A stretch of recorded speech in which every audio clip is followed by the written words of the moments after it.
সূরা আল কাহাফ। রহমান রহিম আল্লাহ তাআলার নামে। সব তারিফ আল্লাহ তাআলার জন্য, যিনি তার একজন বিশেষ বান্দার প্রতি এ গ্রন্থ নাজিল করেছেন এবং তার কোথাও তিনি কোন রকম বক্রতা রাখেননি। একে তিনি প্রতিষ্ঠিত করেছেন সহজ সরল একটি পথের উপর, যাতে করে আল্লাহ তাআলার পক্ষ থেকে সে নবী তাদের জাহান্নামের আযাবের ব্যাপারে সতর্ক করে দিতে পারে এবং যারা ঈমানদার, যারা নেক কাজ করে, তাদের সে এ মর্মে সুসংবাদ দিতে পারে যে তাদের জন্য আল্লাহর দরবারে উত্তম পুরস্কার রয়েছে, যেখানে তারা চিরকাল থাকবে। এবং সেসব লোকদেরও ভয় দেখাবে যারা মূর্খের মতো বলে আল্লাহ তাআলা সন্তান গ্রহণ করেছেন।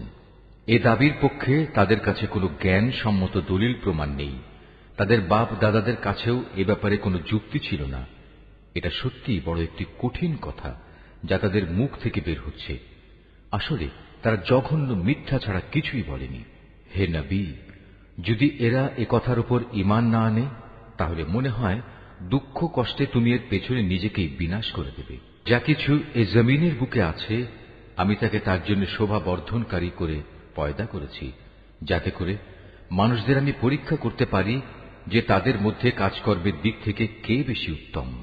অতঃপর একদিন আমি যা কিছু এ জমিনে আছে ধ্বংস করে দিয়ে একে উদ্ভিদ শূন্য মাটিতে পরিণত করে দেব।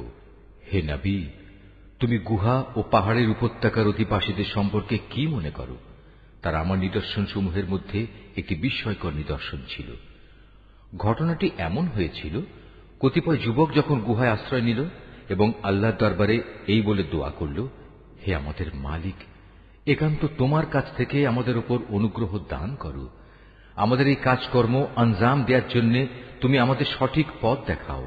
অতঃপর আমি গুহার ভেতরে তাদের কানে বহু বছর ধরে ঘুমের পর্দা লাগিয়ে রাখলাম।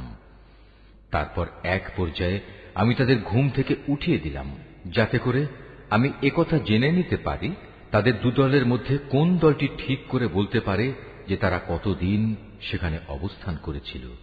হে নবী, আমি তোমার কাছে তাদের বৃত্তান্ত সঠিকভাবে বর্ণনা করছি। মূলত তারা ছিল কতিপয় নওজোয়ান ব্যক্তি, যারা তাদের মালিকের উপর ঈমান এনেছিল। আমি তাদের হেদায়েতের পথে এগিয়েও দিয়েছিলাম। আমি তাদের অন্তঃকরণকে ধৈর্য দ্বারা দৃঢ়তা দান করেছি। যখন তারা আল্লাহর পথে দাঁড়িয়ে গেল এবং ঘোষণা করল, আমাদের মালিক তো হচ্ছেন তিনি, যিনি আসমান সমূহ ও জমিনের মালিক। আমরা কখনো আল্লাহ তাআলা ছাড়া আর কাউকে ডাকব না। যদি আমরা এমন অযৌক্তিক কথা বলি, তাহলে তা হবে মারাত্মক দিন বিরোধী কাজ।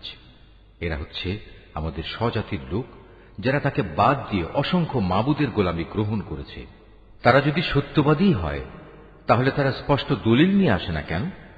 তার চাইতে বড় জালেম আর কে, যে আল্লাহ তাআলার উপর মিথ্যা আরোপ করে? অতঃপর জোয়ানরা পরস্পরকে বলল, আল্লাহ তাআলা ছাড়া অন্যদের যারা মাবুদ বানায়, তাদের কাছ থেকে তোমরা যখন বিচ্ছিন্ন হয়ে চলেই গেলে, তখন তোমরা এখান থেকে বের হয়ে বিশেষ একটি গুহায় গিয়ে আশ্রয় নাও। তোমাদের মালিক তোমাদের উপর তার রহমতের ছায়া বিস্তার করে দেবেন এবং তোমাদের বিষয়গুলো তোমাদের জন্য সহজ করে দেবেন। হে নবী, তুমি যদি সে গুহা দেখতে, তাহলে দেখতে পেতে তারা তার মধ্যবর্তী এক প্রশস্ত চত্বরে অবস্থান করছে। সূর্য তার উদয়কালে তাদের গুহার দক্ষিণ পাশ দিয়ে হেলে যাচ্ছে, আবার যখন তা অস্ত যায় তখন তা গুহার বাম পাশ দিয়ে অতিক্রম করে। সূর্যের প্রখরতা কখনো তাদের কষ্টের কারণ হয় না। আসলে এ সবই হচ্ছে আল্লাহ তাআলার কুদরতের নিদর্শন। এ সব নিদর্শনের মাধ্যমে আল্লাহ তাআলা যাকে হিদায়াত দান করেন, সেই একমাত্র হিদায়াত প্রাপ্ত হয়, আর যাকে তিনি গোমরাহ করেন, সে কখনো কোনো পথ প্রদর্শনকারী ও অভিভাবক পেতে পারে না। হে নবী, তুমি যদি দেখতে, তাহলে তুমি তাদের ভাবতে তারা বুঝি জেগেই রয়েছে, যদিও তারা ছিল ঘুমন্ত। আমি তাদের কখনো ডানে কখনো বামে পরিবর্তন করে দিতাম।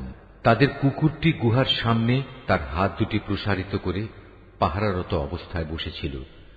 তুমি যদি তাদের দিকে সত্যি উঁকি মেরে দেখতে, তাহলে তুমি অবশ্যই তাদের কাছ থেকে পেছন ফিরে পালিয়ে যেতে এবং তাদের এ আজব দৃশ্য দেখে তুমি নিঃসন্দেহে ভয়ে আতঙ্কিত হয়ে যেতে। এভাবেই তাদের আমি ঘুম থেকে উঠিয়ে দিলাম, যাতে করে তারা তাদের অবস্থান সম্পর্কে নিজেরা পরস্পরে জিজ্ঞাসাবাদ করে। কথা প্রসঙ্গে তাদের মধ্যে থেকে এক ব্যক্তি বলল, বলতো তোমরা এ গুহায় কতকাল অবস্থান করেছ? তারা বলল, বড় জোর একদিন কিংবা তার চাইতেও কম সময়ে আমরা এখানে অবস্থান করেছি। অতঃপর যখন তারা একমত হতে পারল না, তখন তারা বলল, তোমাদের মালিকই একথা জানেন, তোমরা এ গুহায় কতকাল অবস্থান করেছ। এখন সে বিতর্ক রেখে বরং তোমরা তোমাদের একজনকে তোমাদের এ রৌপ্য মুদ্রা সহ শহরে পাঠাও। সে বাজারে গিয়ে দেখুক কোন খাবার উত্তম, সেখান থেকে কিছু খাবার তোমাদের কাছে নিয়ে আসুক। সে যেন বিচক্ষণতার সাথে কাজ করে এবং সে যেন কাউকেই তোমাদের ব্যাপারে কিছু জানতে না দেয়। যদি তারা তোমাদের সম্পর্কে জানতে পারে, তাহলে তারা তোমাদের প্রস্তরাঘাত করে হত্যা করবে, কিংবা তোমাদের জোর করে তারা তাদের দিনে ফিরিয়ে নেবে। আর একবার তেমনটি হলে কখনোই তোমরা মুক্তি পাবে না। আর এভাবেই আমি একদিন তাদের ব্যাপার শহরবাসীদের জানিয়ে দিলাম, যাতে করে তারা একথা জানতে পারে মৃতকে জীবন দেওয়ার ব্যাপারে আল্লাহ তাআলার ওয়াদা আসলেই সত্য, এবং কিয়ামতের আসার ব্যাপারেও কোন রকম সন্দেহ নেই। যখন তারা নিজেদের মধ্যে এ নিয়ে বিতর্ক করে যাচ্ছিল, তখন কিছু লোক বলল, তাদের সম্মানে তাদের উপর একটি স্মৃতিসৌধ নির্মাণ করে দাও। আসলে তোমাদের মালিকই তাদের সম্পর্কে সর্বাধিক খবর রাখেন। অপরদিকে যেসব মানুষ তাদের কর্তব্য কাজের উপর বেশি প্রভাবশালী ছিল, তারা বলল, স্মৃতিসৌধ বানানোর বদলে চলো আমরা তাদের উপর একটি মসজিদ বানিয়ে দেই। কিছু লোক বলে, গুহার অধিবাসীরা ছিল 3 জন, ওদের মধ্যে চতুর্থটি ছিল ওদের পাহারাদার কুকুর। আবার কিছু লোক বলে তারা ছিল 5 জন, তাদের ষষ্ঠটি ছিল ওদের কুকুর। আসলে অজানা অদেখা বিষয়সমূহের প্রতি এরা খামাখা অনুমান নিক্ষেপ করি এ সব কিছু বলছে। তাদের কেউ বলে ওরা ছিল 7 জন এবং অষ্টমটি ছিল তাদের কুকুর। হে নবী, তুমি এদের বলো, হ্যাঁ, আমার মালিক ভালো করেই জানেন ওদের আসল সংখ্যা কত ছিল। তাদের সংখ্যা খুব কম সংখ্যক লোকই বলতে পারে। তুমিও এদের ব্যাপারে সাধারণ আলোচনার বাইরে বেশি বিতর্ক করো না এবং তাদের সম্পর্কে খামাখা অন্য মানুষদের কাছেও জিজ্ঞাসাবাদ করো না। হে নবী, কখনো কোনো কাজের ব্যাপারে একথা বলো না, এ কাজ আমি আগামীকাল করব। হ্যাঁ, বরং এভাবে বলো, আল্লাহ তাআলা যদি চান তাহলেই আমি আগামীকাল এ কাজটা করব। যদি কখনো কোনো কিছু ভুলে যাও, তাহলে তোমার মালিককে স্মরণ করো এবং বলো, সম্ভবত আমার মালিক এ কাহিনীর চাইতে নিকটতর কোনো কল্যাণ দিয়ে আমাকে পথ দেখাবেন। তারা তাদের এ গুহায় কাটিয়েছে মোট 300 বছর। কেউ অবশ্য এর সাথে আরো 9 বছর যোগ করেছে। হে নবী, তুমি বলো, বস্তুত একমাত্র আল্লাহ তাআলাই সঠিক করে বলতে পারেন ওরা গুহায় কত বছর কাটিয়েছে। আসমান সমূহ ও জমিনের যাবতীয় অজানা অদেখা বিষয়ের জ্ঞান তো একমাত্র তার জন্য নির্দিষ্ট রয়েছে। কত সুন্দর দ্রষ্টা তিনি, কত সুন্দর শ্রোতা তিনি। তিনি ছাড়া তাদের দ্বিতীয় কোনই অভিভাবক নেই। আল্লাহ তাআলা নিজের কর্তৃত্ব ও ক্ষমতায় অন্য কাউকে কখনো শরীক করেন না। হে নবী, তোমার উপর তোমার মালিকের যে কিতাব নাজিল করা হয়েছে তা তুমি তেলাওয়াত করতে থাকো। তার কিতাবে বর্ণিত কথাবার্তা রদবদল করার কেউই নেই। তিনি ছাড়া তুমি আর কোনই আশ্রয়স্থল পাবে না। হে নবী, তুমি নিজেকে সদা সেসব মানুষদের সাথে রেখে চলবে যারা সকাল সন্ধ্যায় তাদের মালিককে ডাকে, তারা একমাত্র তাঁরই সন্তুষ্টি কামনা করে, এবং কখনো তাদের কাছ থেকে তোমার স্নেহের দৃষ্টি ফিরিয়ে নিও না। কখনো এমন কোন ব্যক্তির কথা মতো চলো না যার অন্তঃকরণকে আমি আমার স্মরণ থেকে গাফেল করে দিয়েছি। আর যে ব্যক্তি নিজের প্রবৃত্তির গোলামি করতে শুরু করেছে এবং যার কার্যকলাপ আল্লাহ তাআলার সীমানা লঙ্ঘন করেছে। হে নবী, তুমি বলো, এ সত্য দিন তোমাদের মালিকের পক্ষ থেকে এসেছে। সুতরাং যার ইচ্ছা সে এর উপর ঈমান আনুক, আর যার ইচ্ছা সে তা অস্বীকার করুক।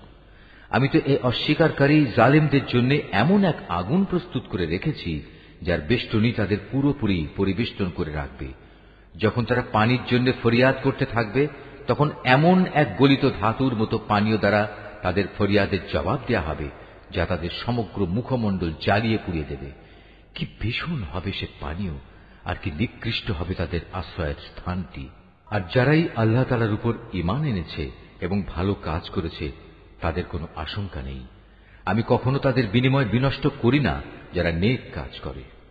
এদের জন্য রয়েছে এমন এক স্থায়ী জান্নাত যার পাদদেশ দিয়ে ঝর্ণাধারা প্রবাহিত হবে। তাদের সেখানে সোনার কাঁকুন দ্বারা অলঙ্কৃত করা হবে। তারা পরিধান করবে সূক্ষ্ম ও পুরু রেশমের পোশাক। উপরন্তু তারা সমাসীন হবে এক সুসজ্জিত আসনে।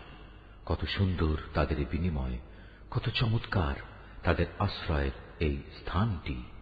হে নবী, তাদের শিক্ষার জন্য তুমি দুজন লোকের উদাহরণ পেশ করো, যাদের একজনকে আমি 2 আঙুরের বাগান দান করেছিলাম এবং এ 2 কতিপয় খেজুর গাছ দ্বারা পরিবেষ্টিত করে রেখেছিলাম। আবার এ 2 মধ্যবর্তী স্থানকে পরিণত করেছিলাম একটি সুফলা শস্য ক্ষেত্র রূপে। উভয় বাগানই এক পর্যায়ে যথেষ্ট ফল দান করল। ফলদানে বাগান 2 কোন রকম ত্রুটি করেনি। উভয় বাগানের ফাঁকে ফাঁকে আমি পানির ঝর্ণাধারাও প্রবাহিত করে রেখেছিলাম। এক পর্যায়ে তার অনেক ফল হয়ে গেল। অতঃপর একদিন সে তার সাথীকে কথা প্রসঙ্গে বলল, দেখো, আমি ধন সম্পদের দিক থেকে তোমার চাইতে যেমন বড়, তেমনি জনবলেও আমি তোমার চাইতে বেশি শক্তিশালী। নিজের শক্তি সামর্থ্যের ব্যাপারে বাড়াবাড়ি করতে করতে সে নিজের বাগানে গিয়ে প্রবেশ করল এবং বলল, আমি ভাবতেই পাচ্ছি না এ বাগানের সৌন্দর্য কোনোদিন নিঃশেষ হয়ে যাবে। আমি এও মনে করি না একদিন এসব ধ্বংস হয়ে কিয়ামত প্রতিষ্ঠিত হবে এবং কিয়ামতের পর আমাকে যদি আমার মালিকের সামনে ফিরিয়ে নেওয়াও হয়, তাহলে এর চাইতে উৎকৃষ্ট কোনো কিছু আমি সেখানে পাব।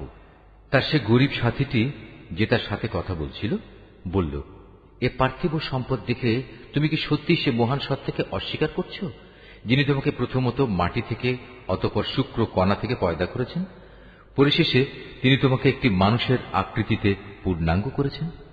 কিন্তু আমি তো বিশ্বাস করি সেই সৃষ্টিকর্তা আল্লাহ তাআলাই হচ্ছেন আমার মালিক এবং আমার মালিকের কোনো কাজের সাথেই আমি কাউকে শরীক করি না। কত ভালো হতো তুমি যখন তোমার ফলবতী বাগানে প্রবেশ করলে তখন যদি তুমি একথা বলতে, আল্লাহ তাআলা যা চেয়েছেন তাই হয়েছে। আল্লাহ তাআলা ব্যতিরেকে কারোই কিছু ঘটানোর শক্তি নেই। যদিও তুমি আমাকে ধনে জনে তোমার চাইতে কম দেখলে, কিন্তু আমি আল্লাহ তাআলার উপর ঈমান রাখি।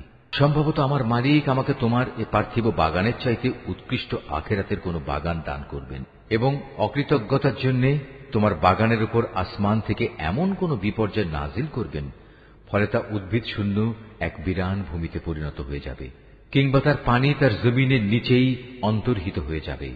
তেমন কিছু হলে তুমি কখনো তা আবার খুঁজে আনতে পারবে না। অতঃপর তাই ঘটল। তার বাগানের ফল ফলারিকে বিপর্যয় এসে ঘিরে ফেলল। তখন সে ব্যক্তি সেই ব্যয়ের উপর, যা সে বাগানের শোভাবর্ধনের পেছনে করেছিল, হাতের উপর হাত রেখে আক্ষেপ করতে লাগল। বাগানের অবস্থা এমন হল যা তা মুখ থুবড়ে পড়ে থাকল এবং সে নিজের ভুল বুঝতে পেরে বলতে লাগল, কত ভালো হতো যদি আমি আমার মালিকের ক্ষমতার সাথে অন্য কাউকে শরীক না করতাম। যারা বাহাদুরি করেছে তাদের কোন দলই আজ তাকে আল্লাহর এই প্রতিশোধের মোকাবেলায় সাহায্য করার জন্য অবশিষ্ট রইল না, না সে নিজে কোন রকম প্রতিশোধ নিতে পারল। কেননা এখানে রক্ষা করার যাবতীয় এখতিয়ার একমাত্র আল্লাহ তাআলার, যিনি একমাত্র সত্য। পুরস্কার দানে ও পরিণাম নির্ধারণে তিনিই উত্তম। হে নবী, তুমি এদের কাছে দুনিয়ার জীবনের উদাহরণ পেশ করো। এই জীবনটা হচ্ছে এমন যেমন আমি আকাশ থেকে পানি বর্ষণ করি, যার কারণে জমিনের উদ্ভিদ ঘন সুশোভিত হয়ে ওঠে, অতঃপর এক সময় বাতাসটা উড়িয়ে নিয়ে ফেরে। মূলত আল্লাহ তাআলা সব কিছুর উপর প্রচন্ড ক্ষমতাবান। ধন সম্পদ ও সন্তান সন্ততি হচ্ছে তোমাদের পার্থিব জীবনের কতিপয় অস্থায়ী সৌন্দর্য মাত্র। চিরস্থায়ী হচ্ছে মানুষের নেক কাজ, আর তা হচ্ছে তোমার মালিকের কাছে পুরস্কার পাওয়ার জন্য অনেক ভালো। আর কোন কল্যাণময় কিছু কামনা করতে গেলেও তা হচ্ছে উত্তম। যেদিন আমি পাহাড় সমূহকে চলমান করে সরিয়ে দেব এবং তুমি এই পৃথিবীকে দেখবে তা একটি শূন্য প্রান্তর, সেদিন আমি তাদের মানবকুলকে এক জায়গায় জড়ো করব, কোন একজনকেও আমি বাদ দেব না। তাদের সবাইকে তোমার মালিকের সামনে সারিবদ্ধভাবে এনে হাজির করা হবে। অতঃপর আমি বলবো, আজ তো তোমরা সবাই আমার কাছে এসে গেছো, ঠিক যেমনি করে আমি তোমাদের প্রথমবার পয়দা করেছিলাম, কিন্তু তোমরা অনেকেই মনে করতে আমি তোমাদের দ্বিতীয়বার আমার কাছে হাজির করার জন্য কোনো সময়সূচি নির্ধারণ করে রাখিনি। অতঃপর তাদের সামনে আমলনামা রাখা হবে। তখন নাফরমান ব্যক্তিদের তুমি দেখবে, সে আমলনামায় যা কিছু লিপিবদ্ধ আছে তারা তার কারণে খুবই আতঙ্কগ্রস্ত থাকবে। তারা বলতে থাকবে, হায় দুর্ভাগ্য আমাদের, এ আবার কেমন গ্রন্থ! এ তো দেখছি আমাদের জীবনের ছোট কিংবা বড় প্রত্যেক বিষয়ের হিসাব রেখেছে। তারা যা কিছু করেছে তার প্রতিটি বস্তুই তারা সে গ্রন্থে মজুদ দেখবে। তোমার মালিক সেদিন কার উপর বিন্দুমাত্র জুলুমও করবেন না। স্মরণ করো যখন আমি ফেরেশতাদের বলেছিলাম তোমরা সবাই আদমকে সাজদা করো, তখন তারা সবাই সাজদা করল, কিন্তু ইবলিস সাজদা করল না। সে ছিল আসলে জিনদেরই একজন।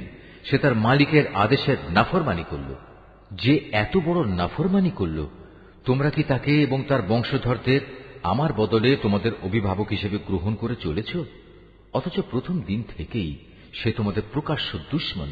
চেয়ে দেখো, জালেমদেরকে নিকৃষ্ট বিনিময় দেয়া হয়েছে। আকাশমণ্ডলী ও পৃথিবী সৃষ্টি করার সময় আমি তাদের কাউকে ডাকিনি, এমনকি স্বয়ং তাদের নিজেদের বানানোর সময়ও তো আমি তাদের ডাকিনি।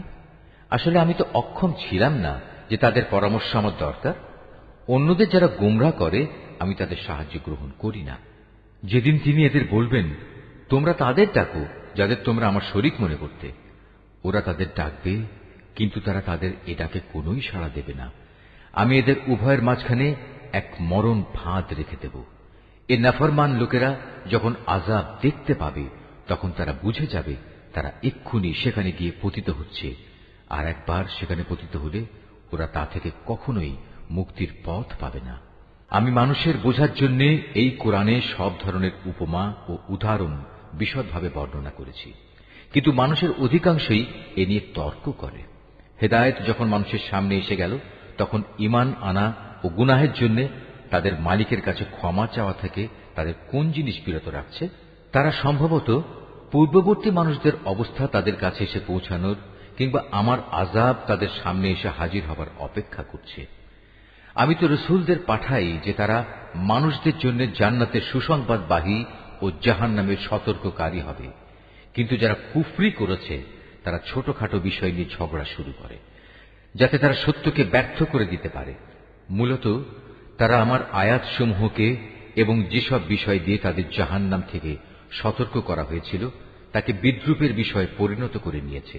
তার চাইতে বড় জালেম আর কে আছে যাকে তার মালিকের আয়াতসমূহ স্মরণ করিয়ে দেয়া হচ্ছে এবং সে এর থেকে মুখ ফিরিয়ে নিচ্ছে। সর্বোপরি যা কিছু গুনাহের বোঝা তার হাত দুটো অর্জন করেছে সে তা ভুলে যায়। আমি তাদের অন্তরের উপর জাহেলিয়াতের আবরণ লাগিয়ে দিয়েছি যেন তারা সত্য দিন বুঝতে না পারে।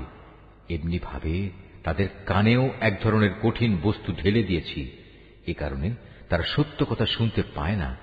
অতএব হে নবী, তুমি ওদের যতই হেদায়েতের পথে ডাকো না কেন তাদের কখনো হেদায়েত দেয়া হবে না। হে নবী, তোমার মালিক বড়ই ক্ষমাশীল ও দয়াবান।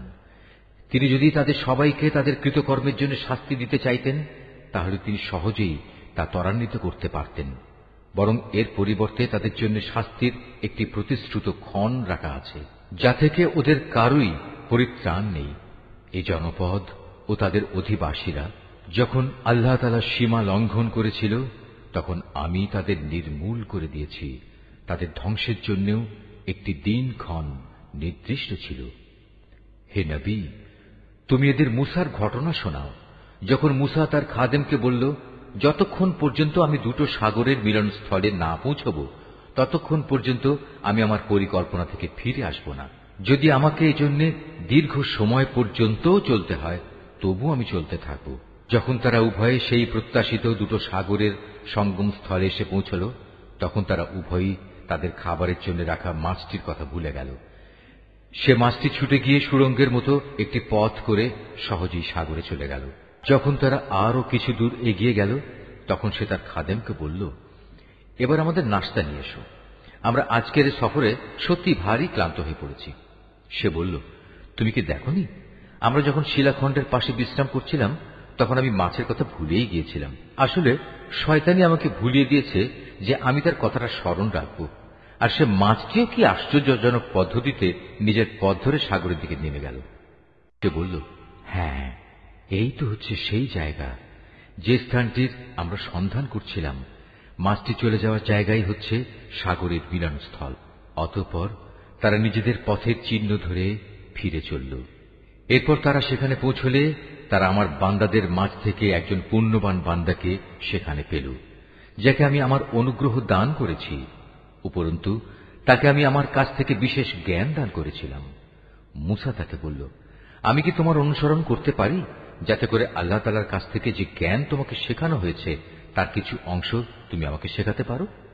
সে বলল, হ্যাঁ পারো, তবে আমার সাথে থেকে তা তুমি কখনো ধৈর্য ধারণ করতে পারবে না।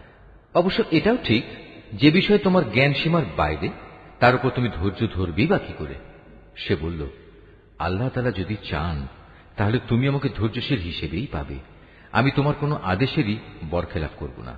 সে বলল, আচ্ছা, যদি তুমি আমাকে অনুসরণ করোই তাহলে কোনো বিষয় নিয়ে আমাকে কিছু জিজ্ঞেস করবে না, যতক্ষণ না সে কথা আমি নিজেই তোমাকে বলে দেব। অতঃপর তারা দুজন পথ চলতে শুরু করল। নদীর পাড়ে এসে উভয়ই একটি নৌকায় আরোহণ করল।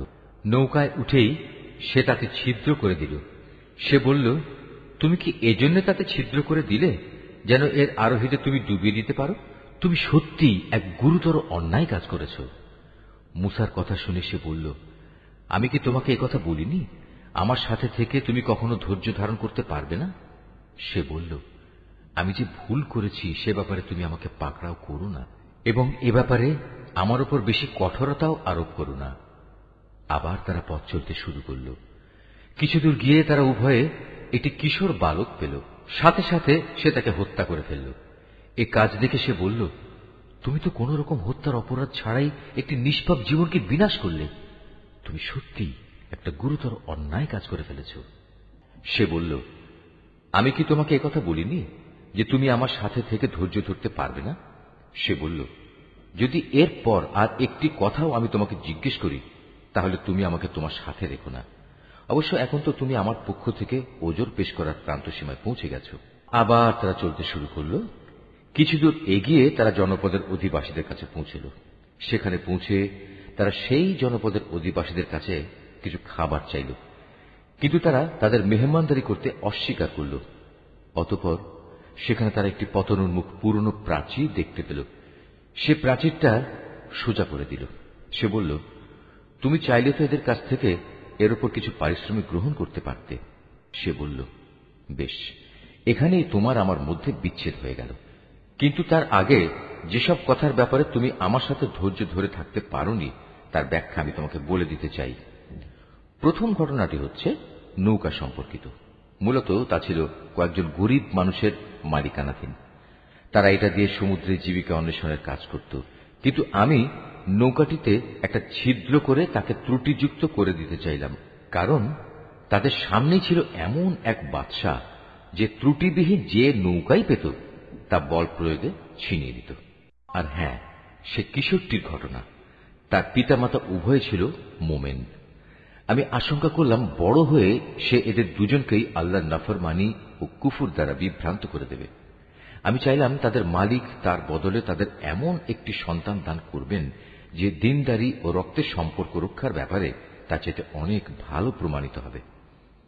সর্বশেষ ওই যে প্রাচীরটির ব্যাপার, আসলে তা ছিল শহরের দুটি এতিম বালকের। এর নিচেই তাদের জন্য রক্ষিত ছিল গুপ্ত ধনভাণ্ডার। ওদের পিতা ছিল একজন নেককার ব্যক্তি। এই কারণেই তোমার মালিক চাইলেন ওরা বয়ঃপ্রাপ্ত হোক এবং তাদের সে ভাণ্ডার থেকে তারা সম্পদ বের করে আনুক। এই প্রাচীরটাকেই আমি তাদের বড় হওয়া পর্যন্ত দাঁড় করিয়ে রাখতে চেয়েছিলাম। এ ছিল মূলত তোমার মালিকের অনুগ্রহ দ্বারা সম্পাদিত কতিপয় কাজ। এর কোনটাই কিন্তু আমি আমার নিজে থেকে করিনি। আর এ হচ্ছে সেসব কাজের ব্যাখ্যা যে ব্যাপারে তুমি আমার সাথে থেকে ধৈর্য ধারণ করতে পারছিলে না। হে নবী, এরা তোমার কাছে জুলকারনাইন সম্পর্কে জানতে চায়। তুমি তাদের বলো, হ্যাঁ, আমি আল্লাহর কিতাব থেকে তার বিবরণ তোমাদের কাছে এক্ষুনি পড়ে শোনাচ্ছি। আল্লাহ তাআলা বলছেন, আমি জমিনের বুকে তাকে বিপুল রাজনৈতিক ক্ষমতা দান করেছিলাম এবং আমি তাকে এর জন্য প্রয়োজনীয় সব উপায় উপকরণও দান করেছিলাম। একবার সে সফরে বেরোবার প্রস্তুতি গ্রহণ করতে লাগলো। চলতে চলতে এমনিভাবে সে সূর্যের অস্তগমনের জায়গায় গিয়ে পৌঁছল। সেখানে গিয়ে সে সূর্যকে সাগরের কালো পানিতে ডুবতে দেখল। তার পাশে সে একটি জাতিকেও বাস করতে দেখল। আমি বললাম, হে জুলকারনাইন, এরা তোমার অধীনস্থ। তুমি ইচ্ছে করলে তাদের শাস্তি দিতে পারো অথবা তাদের সাথে তুমি সদয় ভাব গ্রহণ করতে পারো।